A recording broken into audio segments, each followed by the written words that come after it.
உன்னை ஆசீர்வாதமாக வைக்க, சாபக்கேடுகளை முறியடிக்கும்படிக்கு இயேசு சிலுவையில உனக்காய் மரித்திருக்கிறார். அவருடைய விலையேறப்பட்ட ரத்தம் உனக்காய் சிந்தப்பட்டிருக்கிறது. அந்த ரத்தம் உனக்காய் பரிந்து பேசும். அந்த ரத்தம் உன்னை ஜெயத்துக்குள்ள கொண்டு வரும்.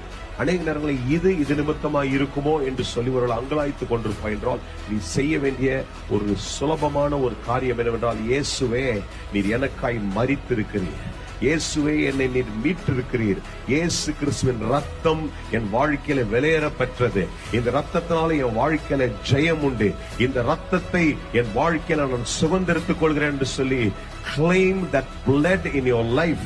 அந்த ரத்தத்துல ஜெயம் உண்டு. நான் சிறு வயது முதல் அறியாமல் சொன்ன காலங்கள் உண்டு. இன்றைக்கு அறிந்து சொல்கிறேன் தெரியுமா, இயேசுவின் ரத்தத்துல ஜெயம் உண்டு, இயேசுவின் ரத்தத்துல விடுதலை உண்டு. தெரியாத நாட்கள்ல நான் சொன்ன வார்த்தையை என்னை காப்பாற்றி இருக்கிறது. இன்னைக்கு அதனுடைய முழுமையை அறிந்து இப்பொழுது உங்களையும் பார்த்து சொல்றேன், நானும் நம்பி அறிக்கை எடுக்கிறேன். எப்பேற்பட்ட வியாதியா இருக்கட்டும், எப்பேற்பட்ட சூழ்நிலையா இருக்கட்டும், இயேசுவின் ரத்தத்துல ஜெயம், இயேசுவின் ரத்தத்துல சுகம், இயேசுவின் ரத்தத்துல அற்புதம், இயேசுவின் ரத்தத்துல விடுதலை என்று அறிக்கை எடுக்கிறேன். அந்த ரத்தத்துல முடியாத, அந்த ரத்தத்தினால செய்ய முடியாத எந்த ஒரு காரியம் இல்ல. இயேசுவின் ரத்தம் உங்களை விடுதலையாக்கும்.